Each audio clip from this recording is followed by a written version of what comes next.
Industry experts who we rely on and give us their reports are saying that the entire North American auto industry would grind to a halt within 7 to 10 days. And that's pretty scary. Jeep, shutting down. Dodge, delayed. Chrysler, barely hanging on. And Donald Trump, he just dropped a truth bomb that lit up the entire auto industry.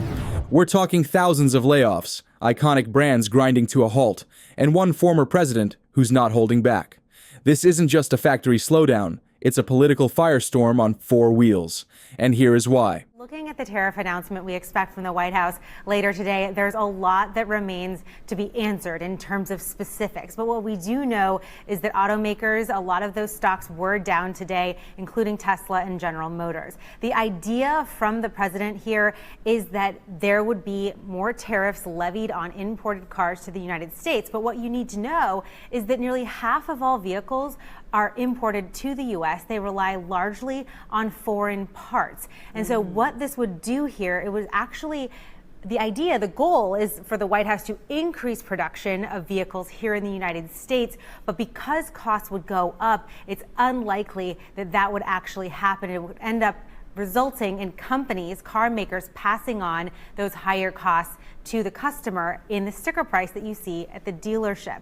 While President Trump says he wants to increase the number of jobs in manufacturing, look, that takes time, right? 18 to 24 months for new jobs to materialize in plants and production facilities and on down the line. So you could see increased prices for cars, and then also a sort of after effect of that would be an increased demand for used cars. And you'll remember from the pandemic, when demand for used cars goes up, it also means the prices go up. And so President Trump has called April 2nd next week Liberation Day when it comes to the economy and levying those tariffs on trading partners. But, you know, the impact on the American worker, Mugo, could be really big here. According to the Bureau of Labor Statistics, 1 million people work in auto manufacturing in the U.S., 2 million work at car dealerships. We expect to see a big impact if these tariffs indeed go through. Now, yes, the American car industry just got T-boned by tariffs, trade wars, and tough talk. But guess who floored the gas pedal? None other than Donald J. Trump, who didn't just tweet about it. He dropped a 25% tariff on imported vehicles and auto parts like a wrench in the gearbox. This is the beginning of Liberation Day in America. We're going to take back just some of the money that has been taken from us by people sitting behind this desk or another desk that's not quite as nice, but they have their choice of 7, as you know. And we're going to charge countries for doing business in our country and taking our jobs, taking our wealth, taking a lot of things that they've been taking over the years. They've taken so much out of our country, friend and foe, and frankly, friend has been oftentimes much worse than foe. And this is very modest. And what we're going to be doing is a 25% tariff on all cars that are not made in the United States. If they're made in the United States, there's absolutely no tariff. We start off with a 2.5% base, which is what we were at, and we go to 25%. And basically, as you know, and as you've been seeing, not reporting as accurately as it should be reported because it's a massive story. Business is coming back to the United States so that they don't have to pay tariffs. And I think also because of November 5th, the election, they're very happy. Citing national security, the move came stamped with Presidential Proclamation 10,908, which boldly claimed, based on information newly provided by the Secretary, that imports of automobiles and certain automobile parts continued to threaten to impair the national security of the United States, and deemed it necessary and appropriate to impose a tariff system to adjust imports of automobiles and certain automobile parts so that such imports will not threaten to impair national security. The tariffs hit the gas on April 3rd, 2025, automobiles first, with auto parts pulling in a month later on May 3rd. The administration insisted it wasn't a political stunt, but a power move to protect and strengthen the U.S. auto industry. In their words, the 25% tariff will be applied to imported passenger vehicles. Automobile parts will protect and strengthen the U.S. automotive sector. Trump also tried to justify. So we'll effectively be charging a 25% tariff. But if you build your car in the United States, there is no tariff. And what that means is a lot of foreign car companies, a lot of companies are going to be in great shape because they've already built their plant, but their plants are underutilized, so they'll be able to expand them inexpensively and quickly. But others will come into our country and build, and they're already looking for sites. They're looking for mostly sites. They don't want to take the old buildings that are empty and falling down. They want to build new, and there's tremendous action. But not everyone was buying it. Industry experts fired back almost immediately. Economist Arthur Laffer warned the tariffs could slam consumers with sticker shock, estimating car prices would jump by $4,711, nearly double what they'd rise under the USMCA exemptions. The political world shook at a full 180 degrees. This guy, he's just unbelievable. It's every day something new with him. You know, we built our film industry up to about $3 billion. Our goal is $5 billion. But again, he's just going after the entire world. Yep, that was Ontario Premier Doug Ford, who wasn't about to roll over and say, "Yes, sir," to Trump. Over the last few months, we've all seen the turmoil and chaos in the markets that have resulted from President Trump's tariffs and the economic uncertainty he has created. He has the lowest ratings right now in over 80 years, and you wonder why. Folks, we have two choices here. As a collective country, we either all band together and support each other, or we sit back and get rolled over by President Trump with a cement mixer. That's option one. Option two, we all fight like we've never fought before. I take option two. We'll never roll over. We'll never, ever be the 51st state. And I can tell you, Canada will never be for sale, especially for anyone, but not President Trump. Many other political leaders are also having a field day mocking Trump's new tariffs, and honestly, who can blame them? Slapping fresh tariffs on key imports during an election year is the kind of economic roulette that practically writes its own punchlines. But here's the twist. It's not just smug sound bites from his rivals. Across the border, neighboring countries are fuming. Canada's trade reps are calling emergency meetings. During the course of that meeting, President Trump announced 25% tariffs against our auto industry. And this is a direct attack, to be clear, a direct attack on the very workers that I stood in front of, uniform workers I stood in front of this morning at the Ambassador Bridge. A bridge that is a symbol and a reality up until now of the tight ties between our two countries, ties of kinship, ties of commerce, ties that are in the process of being broken. We will defend our workers. We will defend our companies. We will defend our country. And we will defend it together. Mexico's already hinting at retaliation. While Trump's base might see this as America first, everyone else sees it as everyone else last, and they're not laughing. Nosotros tenemos que defender los empleos que se generan en México, los empleos que existen, y a las empresas mexicanas también. Ese es parte de nuestro trabajo fundamental en el desarrollo del país y en la relación con el gobierno de los Estados Unidos, también dentro del tratado comercial México, Estados Unidos, Canadá. Pues no debe haber aranceles, esa es la esencia del tratado comercial. And that's not even half of it, because then came the warning shot from inside the auto world itself. Ford's CEO, Jim Farley, went ballistic. I'm curious, Q1, you beat on the top and the bottom line, but you had a big drop in net profits. But it's the guidance that everybody's focused on. You are expecting an impact of $1.5 billion because of tariffs this year. You've suspended your guidance. Do you expect these tariffs to be in place permanently? We do, at least for the next 3 years. So we think it's, a significant issue for the company. Understandable. He basically said if these tariffs stick, we're not just in for a fender bender, we're looking at a full-blown crash.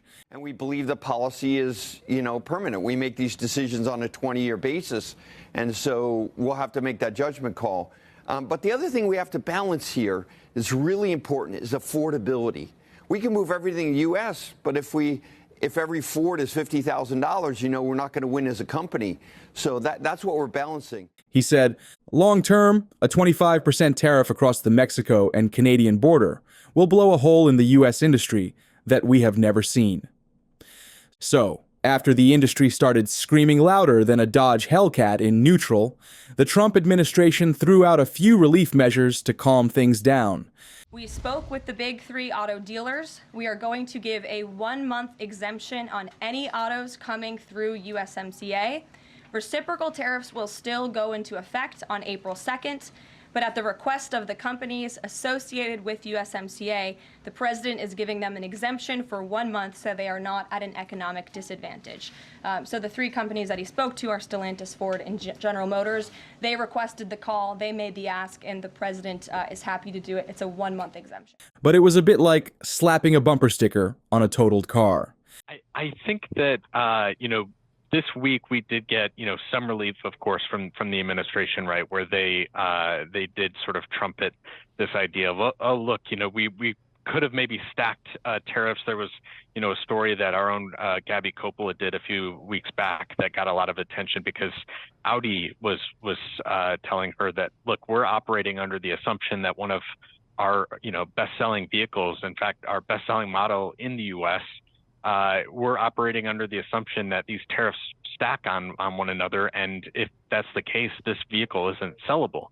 The administration, backed off of that this week, and maybe that's an indication that the sort of worst case scenario is going to be averted. Because even with those adjustments, the price hikes came roaring in. Ford didn't waste time. They slapped an extra $2,000 on their apparently affordable Mustang Mach-E, Maverick, and Bronco Sport.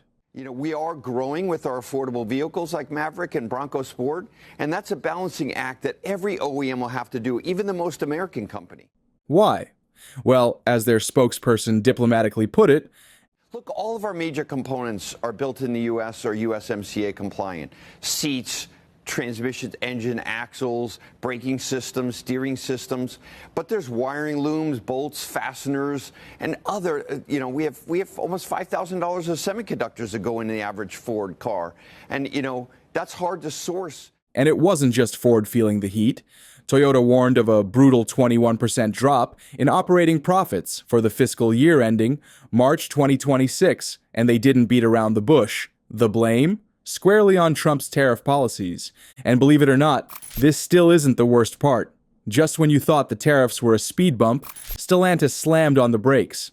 The parent company of Jeep, Dodge, and Chrysler was forced to throw production into park across multiple major plants in the U.S., Canada, and Mexico. Those 25% auto tariffs went into effect at midnight on all Canadian-made vehicles, and that includes the pickup trucks that are made here at the GM plant in Oshawa, the majority of which are shipped to the United States. Now, General Motors says its facilities are operating regularly, but with Stellantis set to temporarily shut down its plant in Windsor, workers across the auto industry are understandably nervous. The 3,600 people who work at the Stellantis plant in Windsor, Ontario, will be home on Monday as the company that makes Chrysler, Dodge, Jeep, and Ram vehicles announced it will shut down its plant for at least 2 weeks starting Monday. The shutdown of the Stellantis plant will also impact dozens of parts manufacturers on both sides of the border, which supply the plant, impacting an estimated 7,000 to 10,000 jobs. This is no joke. Over 7,000 jobs went into neutral, which served as a very brutal hit for working families already living paycheck to paycheck. We've got a group of 470-some people out there that are starting to worry. They don't know if they need to go find another job or not. That's the frustrating part, because it's our job to be able to help and reach out and guide those people and give them an honest opinion on what they need to do, and we can't. I agree with the intent and what they're trying to do with the tariffs and bring jobs back. I just think the immediate effect right here, look, they just made the announcement yesterday afternoon. is when Trump made the announcement, and Stellantis didn't waste no time announcing 900 people are going to be affected. And I think that's just the tip of the iceberg. The ripple effects were immediate. Michigan, Illinois, Ontario, key plants got hit like a sideswipe.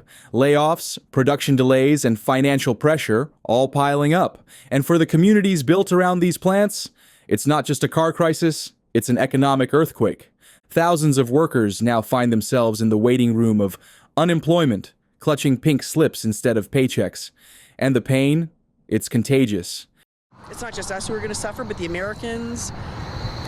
It's not pretty. I don't think he realizes the impact he's got on even his people. And then there's Kokomo, Indiana, where 900 Stellantis workers just got sidelined.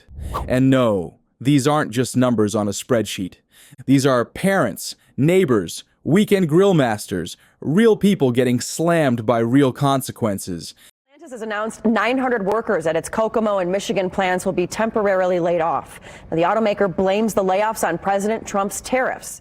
Meanwhile, the brand breakdown isn't exactly sunshine and horsepower either. Jeep's Compass? Yeah, it's kind of lost right now. Stellantis put the brakes on the next-gen model in North America, leaving fans wondering if they'll need an actual Compass just to find one anytime soon. Over at Dodge, it's the end of the road, literally. The Charger and Challenger have officially wrapped production. They are fast, they're loud, and very popular. But Dodge says it's time for a change. At the end of this year, the company is going to stop making gas-powered Challengers and Chargers. So how do owners feel about it? And why is Dodge killing off a car that's so popular? I think we all know why. If you were dreaming of a brand new muscle car with a roar that shakes your neighbor's windows, well, too late. Ram's not revving much either. Their Michigan plant is slowing down as they prep to launch truck production in Mexico, because apparently even pickup trucks need a siesta. And Chrysler? It's now a one-hit wonder. With the 300 sedan gone, it's just the Pacifica holding down the fort. And let's be honest, it's hard to stay cool when your entire lineup screams soccer practice. So yeah, Jeep's sense of adventure is stuck in park, Dodge's muscle isn't flexing, Ram's trucks are idling, and Chrysler's banking on minivans to make a comeback. If Stellantis can't shift gears soon, these brands risk becoming more nostalgic than competitive. Well, we build our heavy-duty Ram in Mexico. That's the 2500, 3500 cab cab, and a large, the ProMaster vans that go to commercial customers. And then we also build our Compass, which is our economy car, our smaller SUV for the Jeep line. As well as, ironically enough, the Wagoneer S, which is the new electric vehicle, which surprisingly came out of the gates very strongly, and it would impact all of those vehicles, as well as in Canada, the Pacifica and our the other electric vehicle that we're producing right now, full electric, is the Charger and Challenger. So all of those vehicles would be impacted in a great way and basically make them unsellable.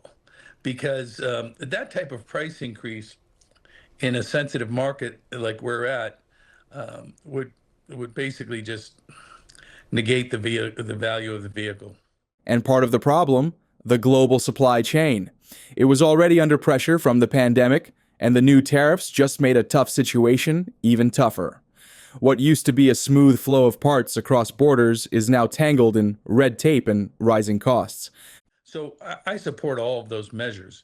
However, taking this extreme measure now, I mean, we were in NAFTA. NAFTA was clearly defined, and the companies made investments to that end. And we can't turn them on a dime and build a $4 billion facility, assembly plant in the United States in a couple of weeks. I mean, that takes 3, 4, 5 years to accomplish something like that, and much planning. So to attack it in that manner, I think it's kind of like you've got a wart on your finger and you're going to cut off your arm. It's just the impact to the economy, and we're not the only ones. Stellantis isn't the only ones. Sure. I mean, Chevy's got investments in there. Ford has investments in there. Companies like Stellantis depend heavily on components from countries like Mexico, Japan, and China. But with tariffs in play, getting those parts has become slower, pricier, and way more complicated. I think in the auto sector, there's a couple of key things that are worth noting, and one of those is that this doesn't just apply to automobiles as fully assembled. It also applies to auto parts as well. That was something that was being very closely watched. Now, the details of how this is going to work, particularly within the context of the North American supply chain, is something that still is a little bit in the works. There are a lot of parts that are shipped between the U.S. and Canada and the U.S. and Canada and Mexico and et cetera, back and forth in the production of some of these vehicles. And so how that's going to be treated is something to see going forward. But you only have to look at the aftermarket impacts to GM and Ford and Stellantis and et cetera to see, and then as well the Asian reaction to some of those car makers to see the effects on this. Automakers are scrambling to find new suppliers, and it's no easy task.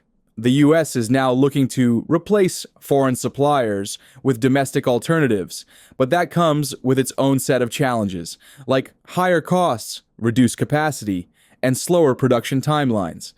Now, when the tariffs take effect, this is all very confusing because it's both the vehicle and parts in the vehicle. And there's almost no vehicles sold in America that don't have parts that come from outside the United States. Even Tesla, which says it manufactures everything here in the United States, gets some parts from overseas. So it's going to be, will the dealers raise the prices of the whole vehicle? Will they raise prices to reflect the parts that are in the vehicle? It's all a big unknown right now.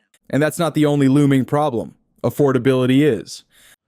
There has been some back and forth about President Trump's stance here. Contrary to the NBC reporting we mentioned earlier, the Wall Street Journal reported that President Trump warned CEOs not to raise prices because of these tariffs. How do you think CEOs approach this?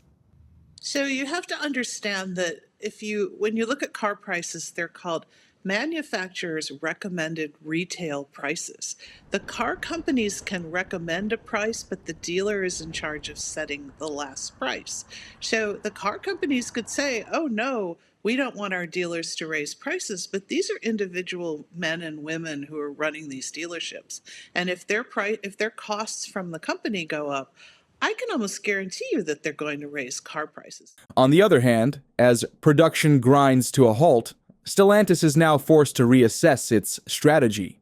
The company is exploring shifting production back to the U.S. in a bid to circumvent the damaging tariffs. But there's a catch. This could take years to implement, and even if successful, it would come at an enormous cost.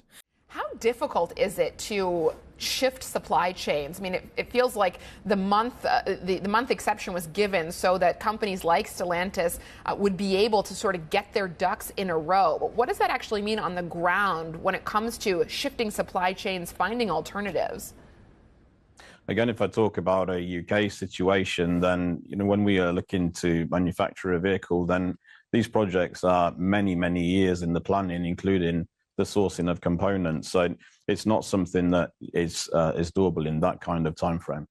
Stellantis is also looking to the future with a focus on electric vehicles, EVs, and hybrids. Stellantis has big plans tonight for the state of Indiana. The Jeep maker announced today it will build a second electric vehicle battery factory in Kokomo.